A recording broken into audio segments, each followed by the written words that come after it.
You boys be quiet down there! Welcome back to PC-98 Paradise, the series where we talk about classic Japanese PC games for the NEC PC-98, and also discuss how they're related to other classic games that you may be familiar with. In the last episode of PC-98 Paradise, we looked at Rusty, an awesome Castlevania clone made by C-Lab in 1993, and today we'll look at sort of a spiritual sequel to Rusty called Totsugeki Mix, the only other action game C-Lab ever produced, which was released the following year. The game isn't quite as sought after among PC-98 collectors as Rusty is, but for me, Totsugeki Mix was actually my personal holy grail for a while. You see, as I mentioned in my last video, I was fortunate to find Rusty early on when I first started collecting for PC-98. And since I loved that game, I was curious to find out if C-Lab had made any other interesting titles. This was back in the early 2000s, and at the time C-Lab was still around and had a website. Under their action games section, they showed one other mysterious PC-98 game listed as Totsugeki Mix, with only some very pixelated images of the front and back of the case. I searched the web for any other information, but at the time there was nothing to be found. For 3 years I had a favorite search saved on Yahoo Auctions for the game, until one finally appeared for sale in 2006. I snatched it up pretty easily. I guess at the time not many others were looking for it. But anyway, here's the game that I purchased in 2006. If you've studied some Japanese, you'll notice that Mix is written in hiragana instead of katakana to make it look a little cuter. The package is very similar to Rusty's, with several screenshots on the back showing off the bosses and other impressive looking stages. On the inside, we have a registration card. And the manual, which is in black and white, just like Rusty's. And the game itself is contained on 3 floppy disks. The hard drive installer is basically identical to Rusty's. Here the Install MS-DOS System option is only necessary if you want to play the game directly from the floppy disks, since the system disk can't be used as a boot disk for playing the game from the hard drive in this one. You can probably just run it in your usual DOS environment on your PC-98 without any issues anyway, since the game doesn't have any voices in the cutscenes like Rusty has. After the install, you just navigate to the newly created tmix directory and run tmix.com.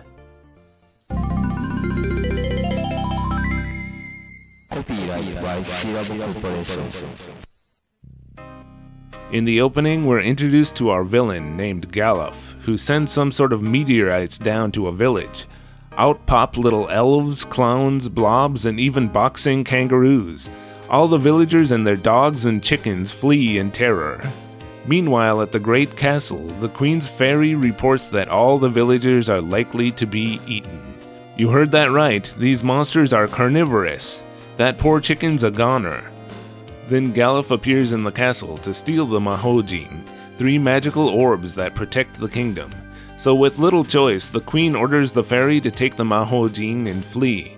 Then we get the second part of the opening.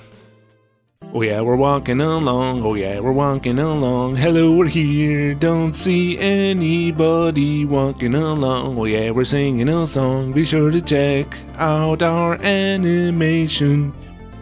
Our protagonists are 3 sisters named Lair, Media, and Well. It's a little more obvious in Japanese, but their names are meant to be a play on rare, medium, and well done. So they're walking along, and then they run into the fairy from earlier.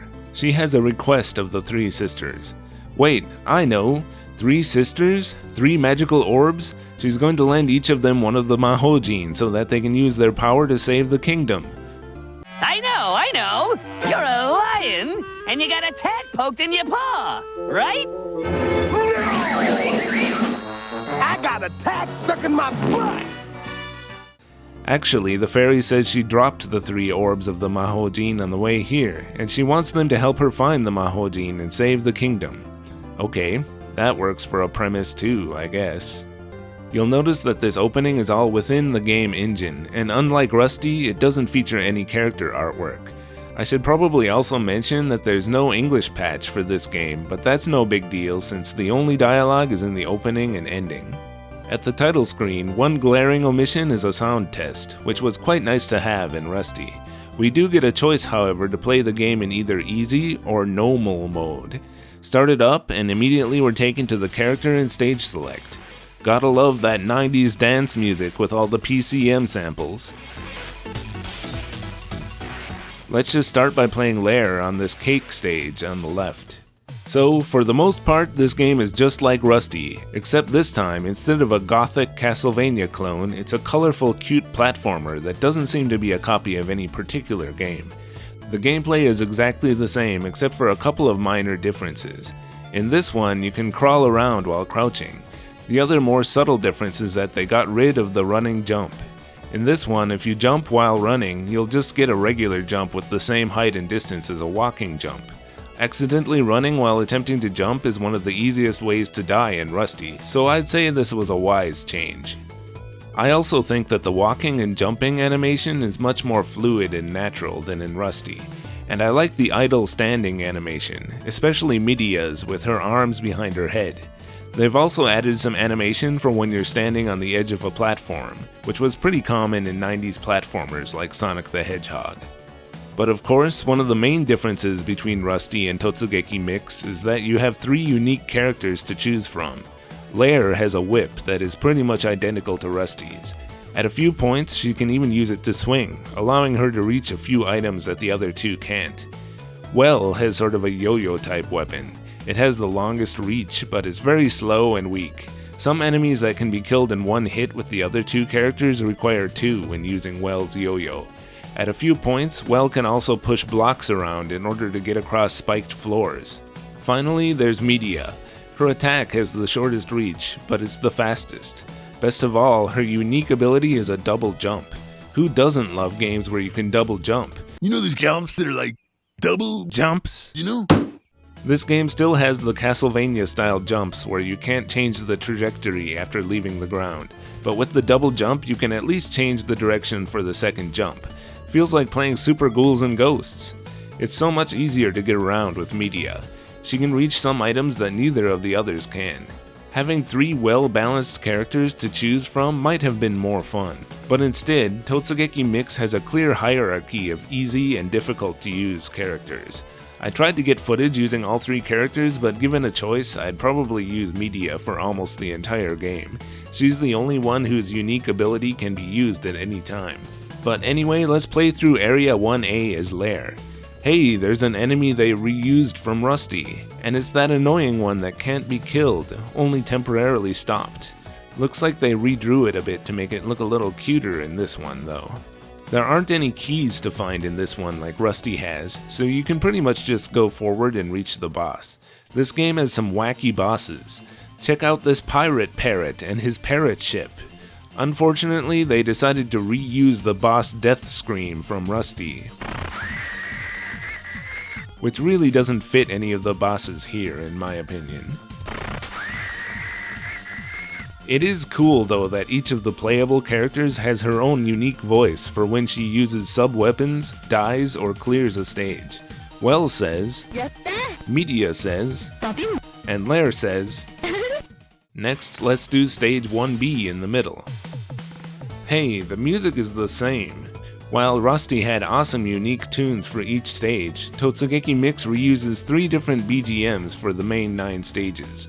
While all of them are pretty good, it's quite a disappointment that the game has far fewer tracks than Rusty. So we're playing through this stage, and unlike the previous one, we get to a dead end. Uh-oh, the game is broken. Guess it's time to turn it off. But if you choose not to give up so easily, climbing up and to the left will bring you to a beanstalk leading to the boss. Okay, let's fight the boss. Stage 1C is a flower garden, with a pair of ostriches wearing hats as the boss. So I cleared all 3 of the selectable stages, but what the hell, I still can't select any of the other stages. The game is clearly broken. Maybe I should try reinstalling it. No, obviously the only thing to do at this point is turn it off. What? So you want me to explain how the game really works? Okay, so it turns out that you need to find one of the orbs of the Mahojin, hidden in one of the 3 stages. It's here in stage 1A, on this platform that can be reached with any of the 3 characters. Once you have it, the next rung of 3 stages opens up. Each rung has one orb of the Mahojin, and you'll need to find all 3 to unlock the final stage in the Great Castle at the top. How do you know which stage to search in? Well, take a look at these marks that appear on the cleared stages. If you've found everything in the stage, it will say Taihen yoku dekimashita, or great job. But if you missed an important item, it will say Mou skoshi ganbarimashou, or try just a bit more. These are supposed to look like rubber stamps, like the ones teachers use to grade students' papers in Japanese elementary school. It turns out that each stage has exactly one important item to find in it. Sometimes it's an upgrade to your life or MP max that will make the rest of the game much easier, but other times it's the Mahojin, required to unlock the next rung of stages. So let's play some of the stages in the second rung. There's a volcano that has lava and dragons, and a knight, and a lakeside town stage that can be a bit maze-like, and has sort of a sea monster for a boss. Now's as good a time as any to talk about the sub-weapons. In Totsugeki Mix, your weapon power, or MP, begins at max, unlike in Rusty. The sub-weapons consist of... and the owl named Chappie in Rusty is replaced by the fairy from the opening in Totsugeki Mix. She acts exactly the same as Chappie. Lastly, there is an offensive weapon, which differs depending on the character you're playing. Media has... Lair has... and Well has... The worst stage in the second rung of stages has got to be 2A, the casino stage. It's a maze of single screens, and if you go the wrong way, you'll be taken back to the beginning. This isn't really too bad once you learn the way through. The real problem is the slot machine at the end. You'll have to sit here turning the crank and killing the monkey who comes out until you finally get 3 of the same icon. Hey, just like in Rusty, you can use F1 and F10 to change the game's speed. Maybe this is a good time to use it. Luckily, I think it's designed to eventually let you win after a certain number of cranks. But what you get is completely random, and the icon you win with determines the screen that appears before the boss. If you want to get the life upgrade in this stage, you'll need to keep playing it over and over again until you win with 3 red 7s, revealing the room that contains the upgrade. Let's move on now to the third rung of stages. There's an ice stage. Don't worry, they didn't bother programming slip physics. Then there are a couple of maze-like stages. One uses mirrors which you can enter by pressing up, and the other has doors. Hey, you statues, is this supposed to be some kind of Egyptian pyramid all of the sudden? Bye-bye, statue. Yeah, bye-bye, statue. Bye-bye. The bosses of these 3 stages are the villain Galif's 3 henchwomen. I guess they are supposed to be some kind of rivals to the 3 protagonist characters, but they aren't given enough characterization to make them interesting. So once you've collected all the Mahojin, you can go to the final stage at the Great Castle. It's a boss rush where you'll fight a few of the previous bosses before the final confrontation with Galif. The whole thing really isn't very difficult. It gives you plenty of power-ups throughout the stage, and if you've found most of the life and MP upgrades hidden throughout the game, you shouldn't have too much trouble finishing it. In the ending, the Queen allows you to use the power of the Mahojin to grant 1 wish. This is where you'll get a slightly different ending depending on which character you used for the final stage. It's just 1 screen though. Well wishes for money, Media wishes for sweets, and Lair wishes for 2 hunky anime dudes. After this, you'll get the credits sequence, but only if you finish the game on normal mode instead of easy.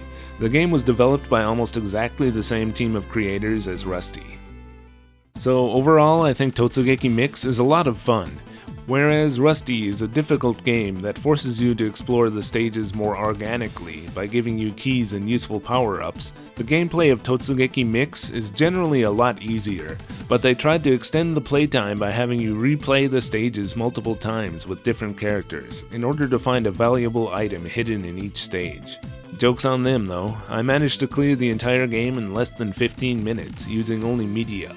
How is this possible? Well, the only items you really need to clear the game are the 3 Mahojin orbs. Once you know where they are, you can just play the 3 stages where they're hidden and exit back to the stage select by either killing yourself or saving and resetting. Oh yeah, by the way, another improvement over Rusty is that you can save anywhere by using the pause menu. Back at the stage select, even though the stage hasn't been cleared, it will give you a try a little harder stamp for finding the Mahojin. and allow you to move on to the next rung. The only stage you need to actually clear is the final one, and all of the Mahojin are reachable with media. If you want to fully enjoy the game though, I'd recommend trying to clear all the stages and find all the items. Media will mostly get you by. Ironically, she can even reach some of the items where you are clearly intended to use one of the other two characters, rendering them almost redundant. But there are still a couple of items which I believe require Lair's whip swing to be reached. Just like Rusty, Totsugeki Mix also had an MS-DOS port known as the DOS-V version in Japan. It seems to have been ported exactly the same way they did Rusty. In my opinion, Rusty is clearly the superior game of the two. While it may be a blatant Castlevania ripoff, it has awesome horror-themed graphics, more straightforward progression than Totsugeki Mix, more challenging gameplay, more music, and much more story and characterization, told through the cutscene graphics and voices. According to lead programmer Naoto Nida, Totsugeki Mix was supposed to be kind of a bonus game for fans, offered at a lower suggested retail price, so it's not a surprise they weren't able to include all the bells and whistles that Rusty has. Still, Totsugeki Mix has plenty to love as well. It has mostly the same great gameplay as Rusty, has beautiful graphics and music, and unlike Rusty, Totsugeki Mix is a completely original game. So if you like Rusty, then definitely give Totsugeki Mix a try.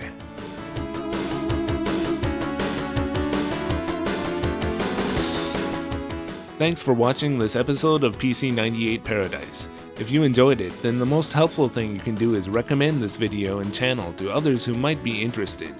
Don't forget to also like, subscribe, and ring the bell while you're at it. Thanks for sticking around, and I'll see you in the next video.